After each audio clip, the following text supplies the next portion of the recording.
Hey everyone. Wow, quite a crowd. I'd have to wear my glasses so I can see in the back.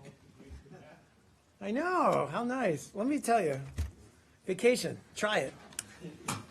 I'm sure I'll be beaten down in no time, but anyway, I don't have anything at the top, so over to you, Brad. Can we start with Russia's use of the Iranian air base for Syria missions today? Sure. Firstly, what is your general response to this decision by Russia? Do you find this concerning? Are you worried about a deepening Russian-Iranian military alliance? Well, I think we're still trying to assess assess what exactly they're doing, to the extent that they're doing it. It appears that they did use, in some fashion, Iranian air bases, and I believe Defense Department's already spoken to that to some extent, so I would refer you to them. But look, I mean, I guess I would say it's unfortunate, but not surprising or unexpected. And I think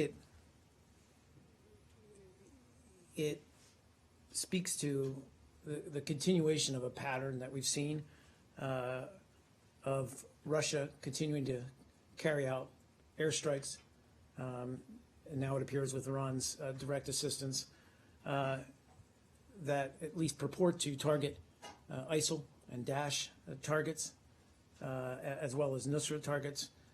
But in fact, and we've seen this continually, predominantly target moderate Syrian opposition forces. So that's unfortunate. And frankly, that only makes more difficult what is already a very contentious and complex and difficult situation. And it only pushes us further away from what we're all, at least, say we're trying to pursue, which is a credible nationwide cessation of hostilities and a political process in Geneva that leads to a peaceful transition. So what's unclear to us right now is, as I said, I think is the extent to which they're using Iran. We've seen varying reports that maybe it was a one-off thing, or whether they're going to continue. We just don't know at this point. I can confirm, I'm sure some of you have seen that Secretary Kerry did speak to Foreign Minister Lavrov. I think this came up in some fashion, but I don't have much detail beyond that. Did you get from Foreign Minister Lavrov any answers to these questions? Did they, in fact, say it was a one-off? Did he explain why they're using? Is there a military reason for this? I believe it didn't come. It did come up, and I apologize, but the call was just it just concluded before I came up here. I believe it did come up. I believe it was raised by the Russian side. And I think Secretary Kerry stated our concerns. Last year, when the Iranian nuclear agreement was enshrined by the UN, I think it was 2231, there was specific language that carried over from previous resolutions about the use of Iranian territory or even its airspace for combat aircraft. Do you view this as a violation of the UN Security Council resolution? I think it said provided that it was permissible if the Security Council gave specific permission on a case-by-case basis. I'm guessing that didn't happen in this case. Correct me if I'm wrong. I don't believe it did happen, and we're looking into it. Is the short answer to your question. If these reports are true, it could very well be a violation of UN Security Council Resolution 2231, which, as you noted, prohibits the supply, sale, or transfer of combat aircraft to Iran unless approved in advance by the UN Security Council. I just don't have a definitive answer. I know our lawyers are kind of looking at and trying to collect as many details as they can at this point. What would be the real-world ramifications of that? Just great, Russia violated something, but it doesn't really matter? Fair question, and I don't have a complete answer for you. I know that it would be discussed obviously at the Security Council level as to what steps may be taken as a result or as a consequence, if it is even proven that this happened. I can't give you much detail right now. I have one more technical question.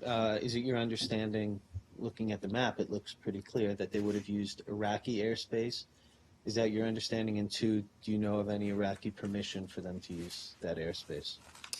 I'd have to refer you to the Iraqi government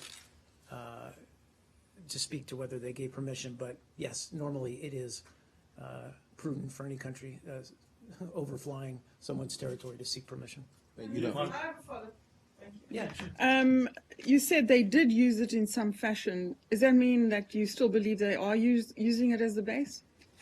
I don't know, and frankly, we've seen varying reports. I mean, I'd have to, really refer you to the Russians to speak to what their future intentions are regarding the use of Iranian air bases. It's unclear whether, we've seen, frankly, news reports and other reports that they may have just used it as a stopover. We just don't have any firm details. But Mark, I mean, just don't the know. U.S. is a vast intelligence base. How come the U.S. wouldn't know if Russia's using Iran as a base? Well, again, we haven't completed our own, I think, internal assessment of what exactly took place. When did the U.S. become aware that Russia was doing Sure. this? I think through Department of Defense channels, we were told, again, as part of deconflicting in advance, but I believe it was very short notice. Oh, so they gave you notice of it through on that I coordination. believe so. I under refer you to the- Department of Defense. I think our new spokesperson So- spoke to this in Baghdad. And how do you think that does it complicate what the U.S. is trying to do in Syria?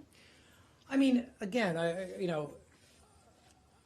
don't want to overhype this in the sense that, look, we've known that Iran has been supportive of and an active combatant in the Syrian civil war in support of the regime. Russia's been supporting the regime, so the fact that they're working together now to carry out airstrikes collaboratively against what they say are terrorist targets, but what we have seen are still a majority, I don't want to say a majority, but are still a mixed bag of targeting, which is some legitimate ISIL Nusra targets, but also a lot of moderate Syrian opposition. So again, just to get back to your question, I don't want to say we're surprised, shocked, but it's not helpful. It's not helpful to the situation that we currently have, where we've got the stalemate around Aleppo, where we have no access to humanitarian assistance or not insufficient access to humanitarian assistance, where we have civilian populations at incredible risk, and we're no closer to any kind of credible cessation of hostilities like we had a few months ago, certainly not nationwide, and as a result, no real relaunch of negotiations in Geneva. So it just, as I said, it complicates what is already a tense, complicated situation. And I have one follow-up. The one is on cooperation. Lavrov, the Russians did say that they discussed today the possible cooperation. Given the fact that this is now Iran and Russia are cooperating, which on this base. Is it your understanding that the cooperation agreement that Kerry's seeking with the Russians can go ahead, given this? I mean, we were looking for cessation of hostilities, isn't that? That was the main factor here. Sure. And everything seems to be pointing in an opposite direction. Well, again, I don't want to. My short answer to you is no. It is not. Does not preclude the fact that we will reach some kind of cooperative arrangement with Russia, and we continue to pursue that. We continue to speak with Russia in working groups or via working groups, I guess, about ways that we can put in place a credible nationwide ceasefire, full access to humanitarian assistance, and then again get negotiations restarted in Geneva, and that continues to be our focus. We're not there yet, though.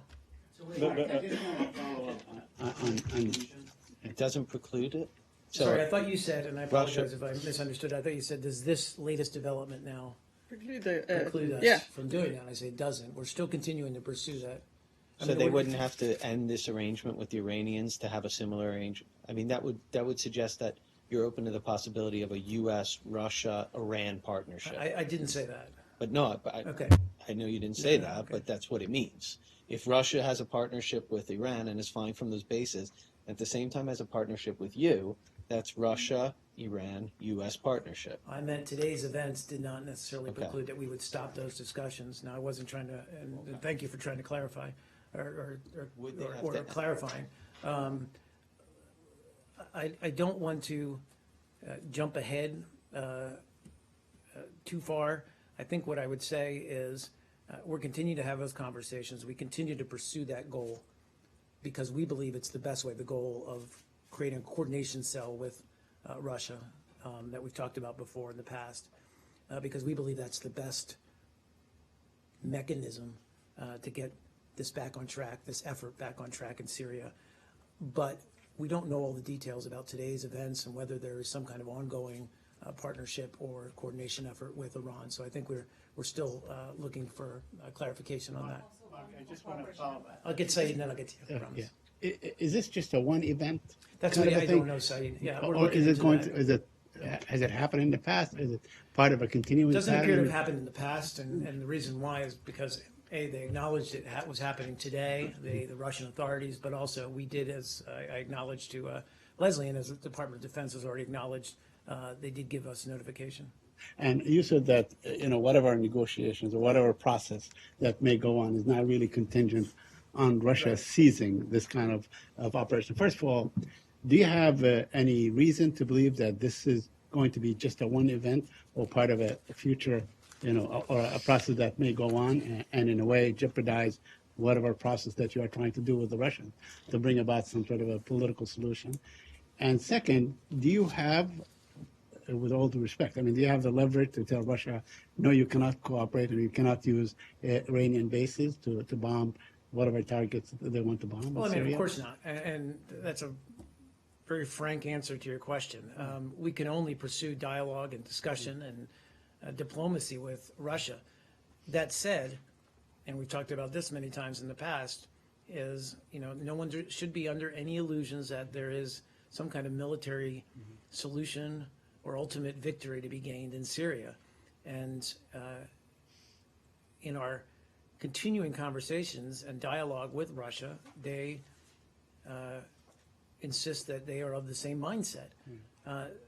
Again, we've said we have to test this to its limits, this idea that Russia is on board with pursuing a political solution in Syria. We've talked before about these tension points, which is, where they see terrorists, we see moderate Syrian opposition. We do agree that Daesh and Nusra, or whatever it's rebranded as these days, are terrorist organizations. But beyond that, we have a difference of opinion. And we believe, as you know, that it's important that that moderate Syrian opposition that has bought into the process, bought into the cessation of hostility, not be subjected to ongoing airstrikes and attacks by the regime. I have just a very quick follow-up. Of course. On the potential for Yep. these talks and the potential for working together with the Russians. There was an interview in Foreign Policy of Mr. Robert Malley, an advisor to the President of the Middle East. And he basically said that we can conceivably support and arm the opposition for the foreseeable future. And this war can go on and on. In a way, he was trying to incentivize the Russians to come along. So is the United States prepared to have this conflict go on endlessly? So I haven't seen the interview. I'm not trying to parse your words Right. or your interpretation of what the interview said. My sense or guess is that he said something along the lines of what we, including the secretary, have said before, which is that there's no military solution, but the alternative to a diplomatic solution, which we believe is the best way forward, or a political solution, could mean full-scale war, and that means all the members of or not all the members, but various members of the ISSG supporting different factions in this civil war that they believe is in their interest, that could, frankly, exacerbate what is already a very difficult situation. And so we certainly don't want to see the last thing anyone wants to see in Syria is for things to get worse. But we believe that unless there's some kind of credible process towards a political resolution to the conflict, that could very well happen. Just Yeah, of you course, said go you ahead. said it was unfortunate that Russia flew out of the Iranian air base, and today on that specific mission, Yeah. Russian authorities said that the strikes had eliminated 5 major terrorist weapons depots and training compounds in the area. Do you have information to refute that? And if yes, do you think? If no, do you think it is unfortunate that they're targeting terrorist depots and weapons depots and training facilities? Sure. Fair question. I'd refer you always to the Department of Defense, who does this kind of analysis, and especially our very good people who are stationed in Baghdad, but also the Pentagon regularly assesses where these strikes go, or who they hit, or who they target. So let me finish.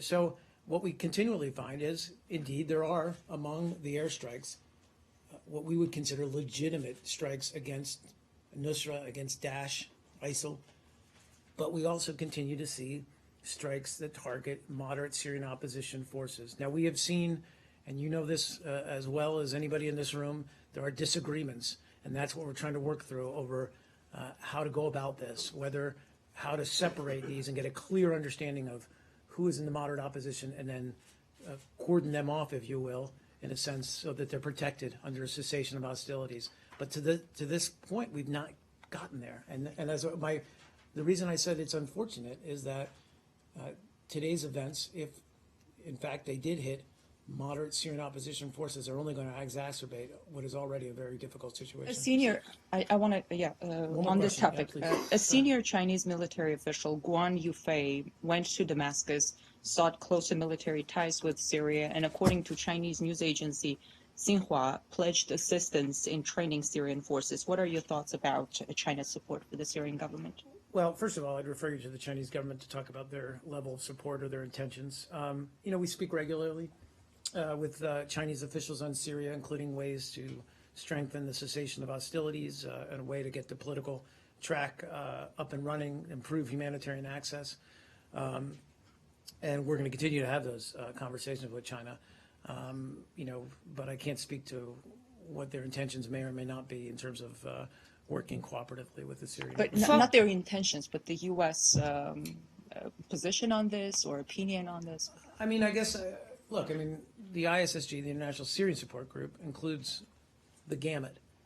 We have governments within that group that have worked with the regime, in support of the regime. We all know that. We have governments within that organization or that group that have worked with the moderate Syrian opposition. I think the important thing is, do all the members of this group and does China agree with the sense that, or the idea that we cannot have a military solution in Syria, that we've got to get a cessation of hostilities back on track, and we've got to work collaboratively in order to get there. Specifically on the fight against terrorists, is the Last U.S. question, just sorry, as because there's a lot of, okay. Go ahead. is the U.S. just as on the fight against terrorists in Syria? Is the U.S. just as determined not to help the Syrian army in their fight against these terrorist groups? Well, we're not going to work with the regime forces, if that's what you mean. What I think we have talked about is a way to, if we believe that, we believe that there is a way that we could, if we address all the issues and all our areas of concern, work with Russia to target specifically ISIL or Daesh, nice catch, effectively, and really focus our efforts. But we're not there yet. And we're certainly not going to turn our back on these moderate Syrian opposition forces that, frankly, are vital to any kind of political transition in Syria. You, please. Yeah. Sorry. When you said that these Russian planes flying from Iran to Syria flew over the airspace of Iraq, could you explain whether that was the airspace of the Kurdistan region? I can't. I just don't have that level of detail. I Or apologize. Iraq, you don't know? And the other part of the question. That would be a great Department of Defense question. Okay, I will Okay. see Sorry, that. I'm not trying to. I just don't have that. Okay, level of- I'll get more Okay. specificity on that. Sure. You might know, but whether it was the Kurdistan region or whether it was Iraq, I mean, if the United States does not want to see more such strikes in the future, How about asking whatever authorities, airspace these planes flew over to deny the Russians permission to fly over their airspace? Well, fair question. I'm sure we'll continue to talk to Iraqi authorities about that. But How large is our force, as you know? yeah, well, fair point. And that's a fair point as well. But look, Iraq is a sovereign country, and it's going to make its own decisions. We're going to raise our concerns. In this regard, Mark, a Russian news agency has said today that, or has quoted Colonel Christopher Garver, Yeah. Operation Inherent Resolve spokesperson, saying U.S. forces ensured the safety of Russian bombers en route to Syria from an Iranian airbase as the aircraft traversed areas controlled by the U.S.-led coalition. I think I'm pretty sure that's simply speaking about the fact that we deconflicted. We used it. We were, and my understanding is that it came relatively late, but we did receive word that they were going to request and carry out these operations, and that's part of that mechanism, that deconfliction mechanism that we've laboriously discussed here in the briefing room. But it's to prevent any kind of mishap over the skies of Syria. Are you alarmed that this thing may even get worse? In essence, you have Russia, Iran, Hezbollah, and potentially Iraq, like a Shia camp, fighting the opposition, which are 100% Sunni, Saudi Arabia, and the other countries. Do you see this really getting out of hand? Are you alarmed Yeah, I mean, that this may happen if again- you don't reach an accommodation No, with the and- Russians? Sorry, I didn't mean to cut you off. Look, Secretary and others have spoken about this far more articulately or eloquently than I could, but absolutely, there's a chance this could, if there's no process in place, or at least hope for a political resolution, that this could descend even further into bloodshed and conflict, and, as you noted, spread to become a wider conflict. And that's our concern. And that's why we're trying to pursue, to the extent possible, a diplomatic solution. Yeah, TJ. As you've been listening, I had a question about the Indian minister visiting Syria, and the minister is meeting the president, and is also supporting, and now you have the reports of China supporting, now Russia, now Iran. So there is a coalition that is supporting the Syrian regime. So do we still stand on that point that Assad has to go, or do we find a political solution that includes him? I'll begin at the end of your question.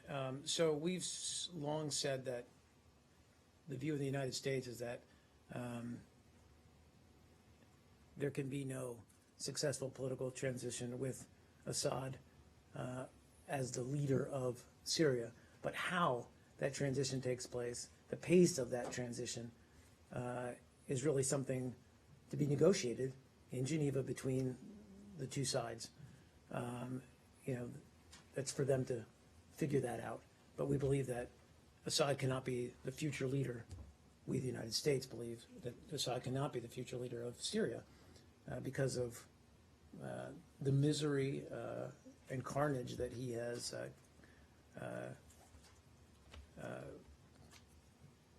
caused in Syria on his own people. In answer to your question, look, I don't want to give any kind of credence to your question saying that there's some kind of pro-Assad coalition forming. I'll let the Indian government speak to what its intentions are. I think, as I said in a previous question about China, I think what is important here is that whatever side you support, if I could put it that way, is that there be a general consensus towards a political or diplomatic solution for Syria. Otherwise, it's just going to get worse. And let me be clear, I'm talking about just a civil war. What we all need to focus on, and what we've talked about before, is, we're trying to end the civil war that's taking place in Syria so that we can all focus our efforts to destroying and degrading, Dash. And Please. just Yeah, I'm just happy a- to do that. can I just clarify that the question was that the Assad is getting this support from not only India but China, Russia. Yeah. These are not just small countries or small powers.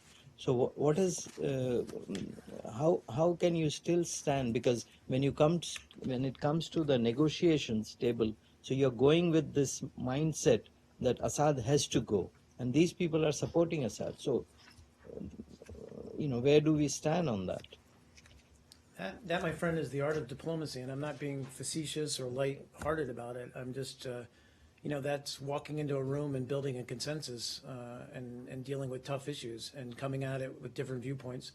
We've done that before. This Secretary of State has shown that he is capable of building that kind of consensus, whether it's on climate change or an Iran nuclear deal. But that is, as I said, that's the cornerstone of any successful diplomatic process. Please, Brad. Can you help me, help us get through Of course. the new strands on the Clinton emails? Of course, There's yeah. a couple of different things Hope going so. on. Yeah, me too. Firstly, we understand that you'll produce now emails for the Judicial Watch case. These are the new emails the FBI was able to recover from the server. Can you explain what exactly is going on with that? Right, so you're talking about the commitment to produce the FBI emails or The okay. new work-related emails that were turned over to you as part of, after the FBI investigation, if I understand that. Got it, okay. Yes. Right. I think I've got this right, but I can confirm that last Friday, in a court filing, the State Department voluntarily agreed to produce to Judicial Watch any emails sent or received by Secretary Clinton in her official capacity during her tenure as Secretary of State, which are contained within the material turned over by the FBI and which were not already processed for FOIA by the State Department. So you understand the distinction, anything that's not already part of that 55,000 that we already went through, that's anything that's new that was sent or received by Secretary Clinton in her official capacity, we would voluntarily produce to Judicial Watch those emails. And we also, in that filing, advise that we would be prepared to suggest a production schedule to the court on August 22nd. So we're not there yet. We're looking at, frankly, the scope of the work involved and trying to come up with a plan. Okay, and Please. before I ask about the FBI stuff, Yeah. Will those emails also be put on your website for the general public in the way that you did with the 55,000 pages? Yeah, I don't have a definitive answer yet. I think, Brad, we're still assessing how these documents will be produced. And we're also in discussions with the court on this matter. So it's part of what we're looking at, I think, over the next couple of weeks. And then just real quick on course. yesterday, your colleague mentioned that you wanted to see the notes, the FBI notes that would be passed to the Hill. Have you been able to see them yet? And Right. were there any issues? If you have, did you Yep. notice any issues? So we did, as you know, my colleague mentioned yesterday, we did ask the FBI that we be kept apprised of any information that they provided to Congress. And the reason why we did this is because it would relate to State Department equities, and this is frankly, a time-honored traditional interagency practice. So we have been provided emails with the FBI intends to give to Congress, and we've reviewed them. State Department obviously respects the FBI's desire to accommodate the request of its committees of oversight in Congress, just as we do with our oversight committees. And we're going to continue to cooperate, just as we have with the FBI in every step of the process. Okay, so you reviewed them, but you didn't have any problems per se with those being shared with members No, of Congress? Sure. I think we're satisfied after having reviewed these emails that the FBI has made arrangements to ensure that the documents will be transmitted subject to appropriate handling rules, I'll put it that way, or controls, I guess I'll put it that way. And then there was also the issue of the FBI's notes from its interviews that would be shared. Have you had the chance yet to review those before they are shared? So my understanding is that we continue to work with the FBI on that, on those interview summaries, the 302s, I guess is what they're known as. You know, we obviously respect FBI's desire to accommodate Congress and its committees of oversight. But we haven't quite reached an agreement on those. So they haven't shown them to you yet? My understanding is we've not received those summaries Okay. yet. Thank you. Yep, Can I? of course, Topic? Can I go to the Palestinian-Israeli issue? of course. Okay. According to Peace Now, which is an Israeli NGO, Israel is doing surveys, conducting surveys, and planning to take land in southern the Bethlehem area, which will basically cut, and they are building a road to connect the settlement of Efrat with Givat Eitan, which will basically cut the West Bank in half. Have any reaction to that? Well, we're concerned. We're concerned because these plans, if carried out, would have the effect of isolating Bethlehem from the southern West Bank. And that's fundamentally, in our view, fundamentally incompatible with the pursuit of a two-state solution. Now, the Sure. Palestinians, in turn, they put together a file that they want to take to either to the ICC or the Security Council, They put As together a- a what? I'm sorry. I to apologize. the International No, Criminal no, I Court didn't hear of the Justice. first. They put together a A file. file. I'm sorry. A Just file. sorry. You know, as according to the Geneva Convention, settlements are war crimes. So they put together this file. They're going to take it to the ICC. They're going to take it to the Security Council. Because Israel has been quite obstinate in terms of, you know, heeding your calls and your advice and so on, why wouldn't you support Palestinian effort in either venue? Would you, you know, is it likely that you would support an effort in the Security Council where conceivably or presumably a resolution can be taken place to say that the settlements are illegal? Well, look, I think I just spoke very forcefully about our view that these settlements are counterproductive. You know, Israel is an important partner and ally, and we believe that we can effectively make these points to Israel, to the Israeli government, as part of our bilateral relationship. But, you know, I'm not going to go beyond that. But repeatedly you've called on the Israelis to stop demolition. question, sure. One more. Yeah, sure, And it's that's okay. it. You've repeatedly called on the Israelis to stop demolition. Yesterday they demolished 50 Palestinian homes. You know, they made like a few dozen or maybe more than 100 people homeless and so on. So, I mean, it seems that, you know, we have like a broken record. I keep asking the question. You keep telling me exactly the same thing. Will there be ultimately a U.S. position where you can actually take a stand, a real stand, that will stop Israel from these excesses? You know, Said, I mean, you know, as a spokesperson, Right. I mean, it's my job to get up here and tell you what our position is about these kinds of actions. We make these equally clear to the Israeli government in our private conversations with them. Beyond that, I'm not going to get into any detail or hypotheticals about what additional actions we may or may not take. Azerbaijan? Turkey. Thanks. Turkey? Turkey. Thank you. What's your take, Mark, on the fact that the Turkish prosecution has demanded this morning life terms against Fethullah Gulen? Sorry, given the fact that he's living here. And we talked about it yesterday with Elizabeth. What do you think about Fethullah Gulen's request to set up an international investigation about the coup in Turkey? So I stand by what Elizabeth said yesterday. No, of course, you know, in terms of an extradition request for Gulen, we've, I think, been abundantly clear that this is a process that is separated and apart from any kind of political process, any kind of emotionally driven reaction to the events that happened in Turkey. It is part of our legal requirements under the extradition treaty that we have with Turkey. We've received documents regarding Gulen. We're continuing to look at those documents. We said also repeatedly that this is not going to be an overnight process. That needs to be studied. All the evidence needs to be looked at before we can make a decision.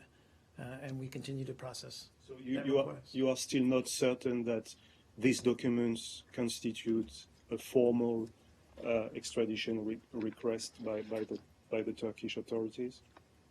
I think I'll just say that we continue to look at what we've received from Turkish authorities and study them and analyze them, and we'll make a decision when we make a decision. I don't mean to be, I'm not trying to be trite or anything, I'm just trying to convey that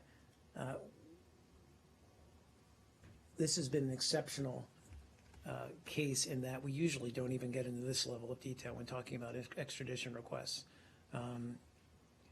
But we have acknowledged at least that because the Turks have been very public as well, but we've also acknowledged that we have this treaty with them, that we're going to look at this, that we're going to work it through the system. But I think we owe it to the integrity of this process not to get into too many details and not call play-by-play on how we're feeling today about where this stands. I think we need to be very deliberate, and we are being very deliberate about analyzing the materials that we've had. So I don't want to say, yes, this is a formal extradition request regarding this or that event or this or that concern by the Turkish government. I just want to say we've received several batches of materials from the Turkish authorities, and we're analyzing them. But Mark, the Kerry had a discussion with these, a call with his Turkish counterpart today. That's right. Do you have a readout on what? Just that they did talk about, they talked about the breadth of bilateral and regional issues.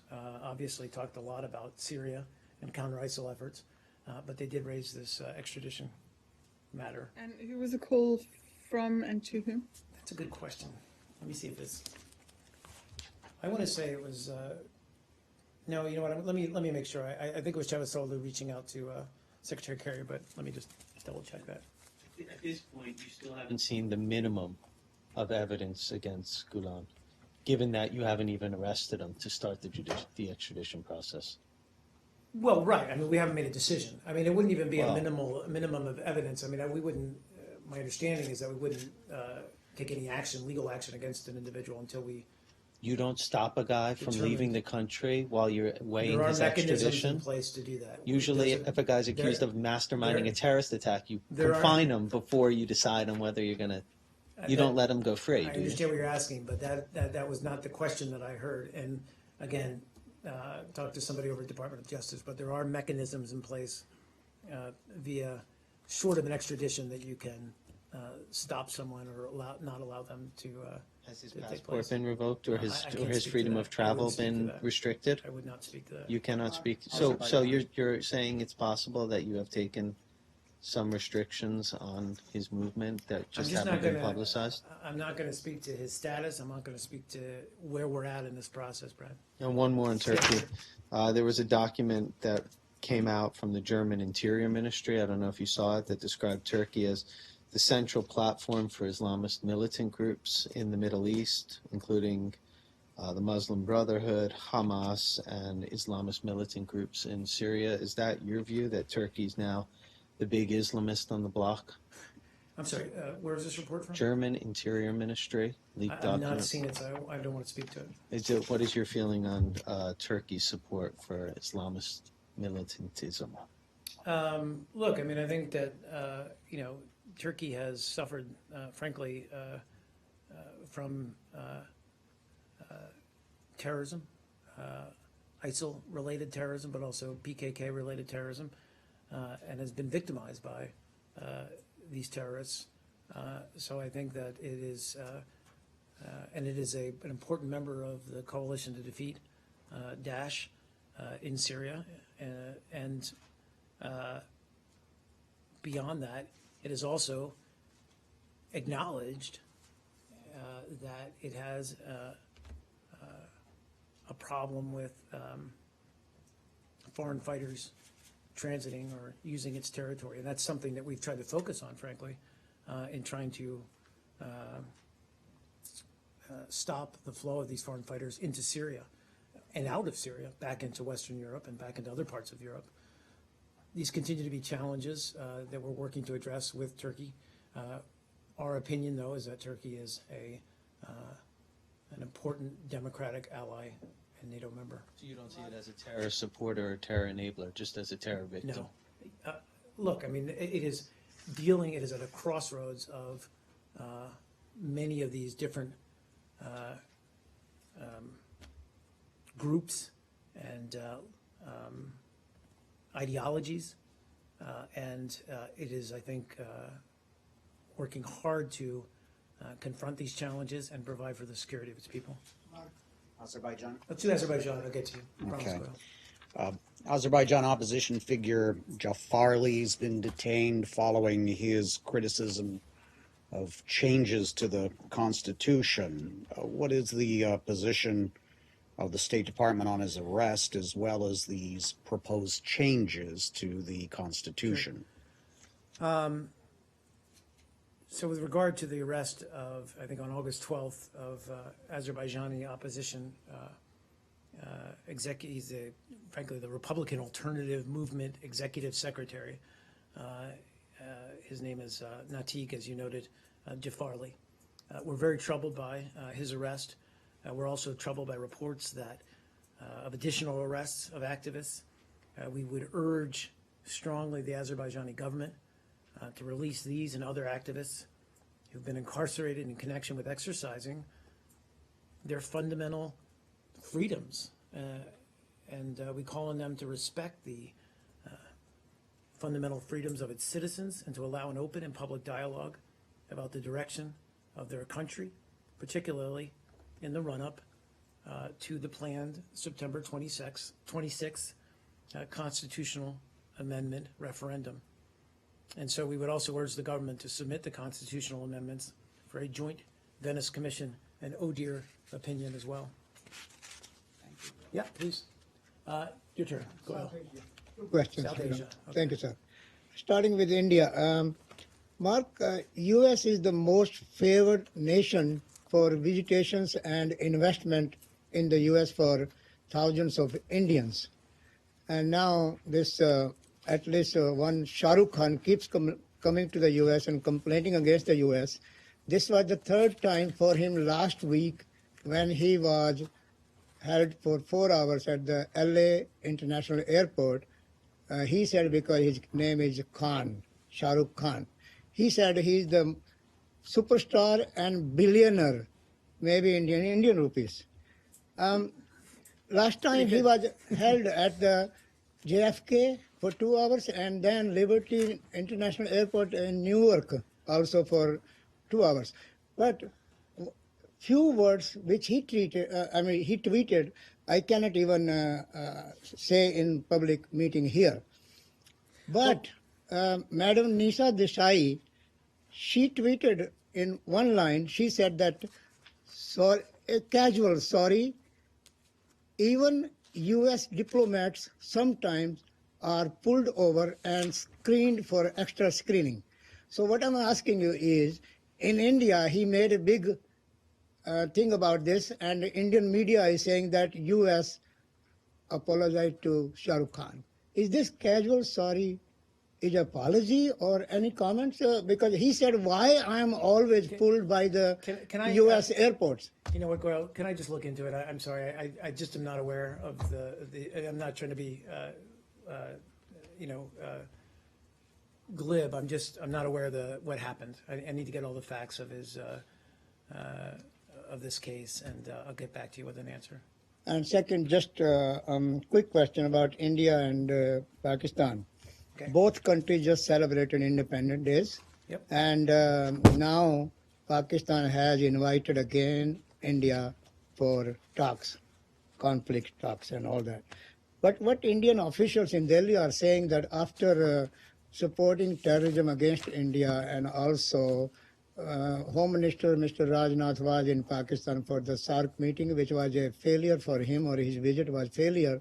And Sushma Swaraj, the Foreign Minister of India, said that we already said many times that unless until Pakistan stops terrorism against India, there is no way and use of talking. So, you have any comments about this? So my only comment is that, and I've said this before, is that, we would encourage greater dialogue and counterterrorism cooperation between both Pakistan and India. We've said that many times. It's for the good of both countries. It's for the good of the region. Frankly, it's for the benefit of the United States. It's important that Pakistan do the utmost to prevent terrorists from carrying out acts of terror, not just in Pakistan, but elsewhere in the region. So it's important that there's greater collaboration, greater dialogue, and we would encourage any effort in that regard. Thanks, sir. Thank you. Yep. Please do. Yep. Good to see her. Washington Post reported that President Obama is considering new nuclear weapons policy, which includes the one that the U.S. will never use a nuclear weapon, but U.S. will never use the no first use. And then the report also said the Japanese Prime Minister expressed a concern to U.S. officials because Japan is worried about the threat from North Korea. But do you have any comment on that possible new? Well, I think we share Japan's concern about the threat of North Korea's actions. Look, the president in his landmark 2009 speech in Prague talked about a way forward, a path, if you will, that would to a world without nuclear weapons. And, in the past years, this administration has achieved progress on a number of fronts in that regard, reducing our own deployed stockpiles and launchers through the New START, but also diminishing the role of nuclear weapons in our security strategy and securing the Iran deal, which will help, we believe, stop the proliferation of nuclear weapons. We are always looking for additional ways to achieve progress towards the president's goal while maintaining, and this is important, a credible deterrent for the United States, our allies, and our partners. So, we've said we'll continue to review our planned modernization programs. We're going to continue to assess whether there are additional steps that we can take to reduce the role of nuclear weapons in our security strategy and pursue ways to strengthen the global non-proliferation regime further. But as I said, we're always going to maintain a credible deterrent for our friends and our allies. Follow up on that, have there been concerns expressed diplomatically by Japan and South Korea about this proposal that the president is supposed to make before the UN General Assembly next month? I'm not aware. That's an honest answer. Please. I had two questions. The first one was on Gitmo. I was wondering if you can guarantee the American people that the 15 detainees released this week won't go right back out into the battlefield to fight against and target Americans, and if not, why continue to release them? Well, good question. I think that we've talked about this before, but what's important is that anytime, so as we scale down Gitmo and hopefully one day close it all together, the detainees have been vetted through what is a very rigorous process, and I can assure you that it's a very rigorous process. Looked at all of the, whether they would return to the battlefield. Recidivism, I guess, is the terminology used. Is it 100% foolproof? Have there been no cases or zero cases of this happening? Well, no. There have been cases of it, but very few. I don't know the percentage in front of me, but it's incredibly small. By and large, these detainees that have been sent to various countries and governments who have accepted them have worked very hard to maintain surveillance of these individuals, to keep track of them, keep an eye on them, if you will, to ensure that they no longer pose a security threat to anyone, not just the American people, but to anyone. That is something that we take very seriously these governments who take these detainees on and find them homes and resettle them. Also take it very seriously because it's on their home soil that these people are living. That's, I think, step one in any kind of plan to close Gitmo, where you relocate the detainees. I think security, safety of innocent civilians is foremost. And I have one other question on Yeah, a sure. different topic. We understand there was a discussion at the State. Oh, yeah, sure. About Gitmo thing. So, how many cases where former Gitmo detainees were actually caught in attacking or planning attacks on the United States? Do you have any record of that? How many? There were some incidents, but you don't. Yeah, have a I don't. record There's, of- you know what, and I'm not trying to, but we can get you this, but the Department of Defense also puts out recidivist rates. Again, they're relatively small. Yeah, it's a difficult word to pronounce. It is. Recidivism rate, and compared, let's say, to American prisoners and American prisons. I mean, how does it compare? I don't. Now, my understanding, it's a lot less. I don't, but that doesn't sound unrealistic to me. Please. Thank you. So we understand there was a discussion here at the State Department about the feasibility of then Secretary Clinton using a wireless earpiece or Bluetooth earpiece. This was roughly the same time period as lengthy discussions about BlackBerry use. So was there an informal discussion or a formal request within Secretary Clinton's proposed use of a wireless earpiece or Bluetooth? Hold on a second. I think we just got this request or this question in an hour or so ago. We're looking at it. We don't have an answer for you yet. We'll get back to you when we know more about whether indeed Secretary Clinton asked for or requested to use a Bluetooth or wireless earpiece within what I think you're talking about was within the 7th floor. And then what's the Mahogany Row, so-called Mahogany Row. Is there a State Department policy on Bluetooth devices from your security professionals or anything that way then? Well, again, we're looking into what the stated policy is. I mean, general, any kind of Bluetooth, it's a security assessment, whether any kind of device, whether it's a phone or, as I said, Bluetooth earpiece, might be used as a way to gain access to information or listen in on conversations. But I don't have a clear, definitive policy for you. We'll get that for you. Thank you. Yeah, sure thing. Please. There's a big story that you have doubtless seen that lays a lot of responsibility on the White House for the messy situation in Iraq today. That after 2012, when the U.S. troops withdrew, it pressed for extensive cutbacks in State Department programs slated for Iraq, over objections of both the military and the State Department with negative consequences. Do you concur in that assessment? And if not, why not? I'm aware of the article. I mean, look,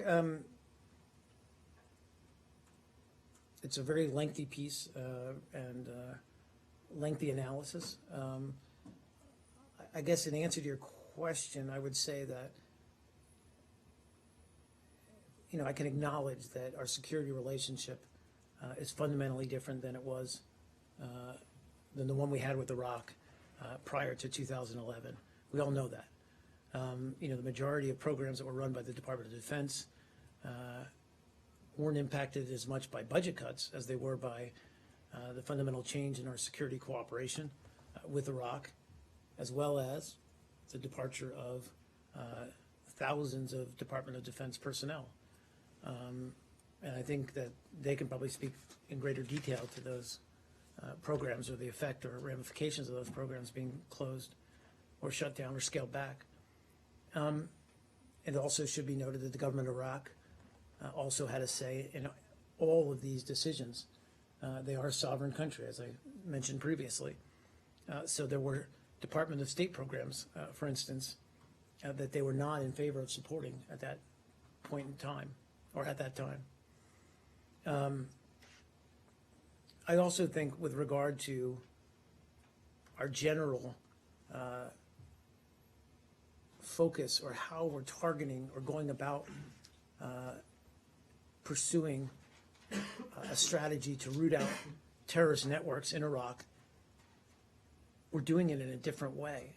And we've talked a lot about that. I mean, how we're going after ISIL and Daesh in Iraq right now is that we are working through the government of Iraq to build up the capabilities of Iraq's forces to destroy, dismantle ISIL, to rebuild these communities, and to provide for the security of the Iraqi people going forward. That's a hard thing to do, harder than just putting a lot of U.S. troops on the ground in some ways and going after ISIL and Daesh, but it's an important thing to do because ultimately this is about,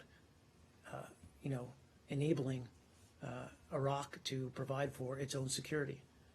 And we've seen on the battlefield, Iraq's forces, security forces, have shown that they have the ability, and we've seen it with Kurdish forces as well, the ability to defeat ISIL, to remove them, and then in places where we've seen them rebuild communities that have been devastated by ISIL. As I said, this is a long-term strategy, but it's one we have to do in conjunction with the Iraqi government, and we have to succeed at if we want Iraq to be able to, frankly, stand on its own 2 feet going forward. Please. Back to the emails. Sure. Just a couple of clarification points. So are you able to say the number of emails that the FBI will be turning over to Congress as part of Turning over to Congress. I don't think I do have that. I apologize.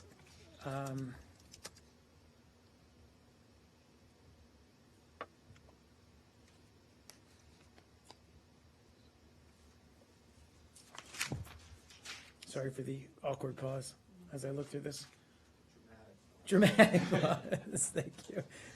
I don't. We'll try to see if we can get you a firm number on that. So it would not be the entirety of the thousands of Clinton emails that. Well, no. And again, my understanding is that these are not just Clinton emails. These are emails from other individuals and sources that haven't been out there yet. So it's not just, these are not unseen Clinton emails. These are from different sources, different individuals. I don't know how to put it. And going back to the Judicial Watch, Sure. Earlier in August, you had released a statement saying that these documents would be made public as part of your legal obligation. So as far as the Clinton emails that were originally procured by the FBI that were then handed over to the State Department, so will those still be made public? I'm sorry, so just to clarify, you're talking about, right, the thousands of documents that the FBI provided. We have agreed to produce to Judicial Watch any emails sent in her official capacity. We are still trying to come up with a decision on how we'll, or whether we'll release them publicly, as we did with the 55,000. So it is now a question as to whether it would be up to Judicial Watch as to whether or not they were to become public. Yes. Well, no, I mean, look, I mean, we're still assessing, I guess is how I'd put it at this point. We have voluntarily agreed to produce to Judicial Watch these emails, and we've made that in a court filing last Friday. But in answer to Brad's question, which is, are we going to put them up on state's FOIA website like we did with the previous 55,000? We're still trying to assess how or if we're going to do that. Yeah, sure. On yesterday, there was the question was asked on the bombardment of the hospital operated by Doctors Without Borders and the school. I wonder if you have received any word from the Saudis that they have begun conducting an investigation or where the situation is. Well, certainly, and I think we spoke to this yesterday, we strongly urge all sides to end these kinds of offensive military actions in Yemen.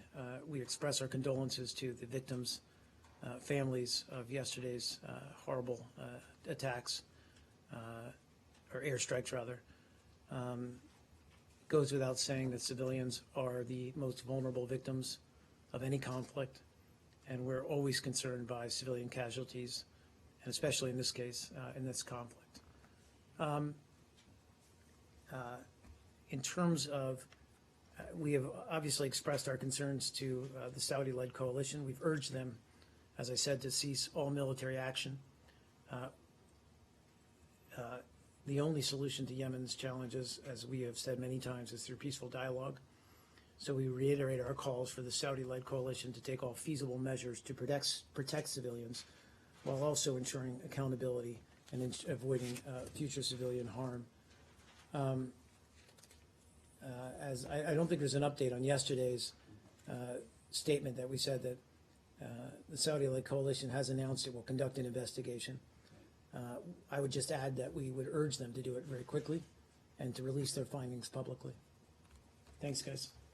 Oh, one more on Yemen. one more, sorry. Do you have any response to a bipartisan group of senators who have expressed their concerns about the continual sale of arms to Saudi Arabia, given these civilian casualties?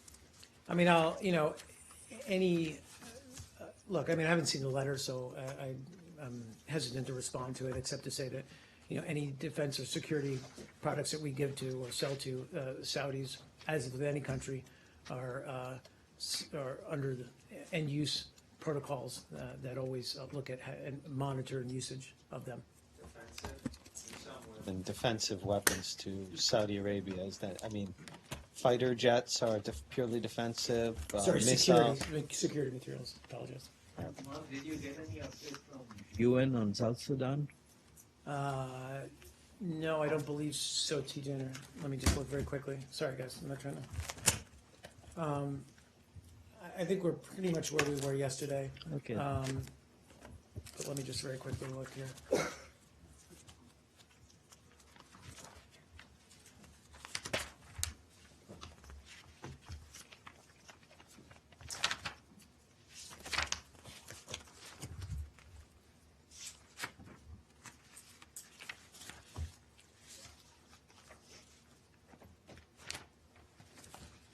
I mean, all I can say is that we've raised this incident and our concerns with senior officials in the UN Department of Peacekeeping Operations and the Secretary General's staff, and we're going to continue to seek clarification on the UN's response to the incident on July 11th. We'll continue to pressure the UN to improve security for all unmissed personnel, as well as NGO workers and civilians. Thanks, guys. Yep.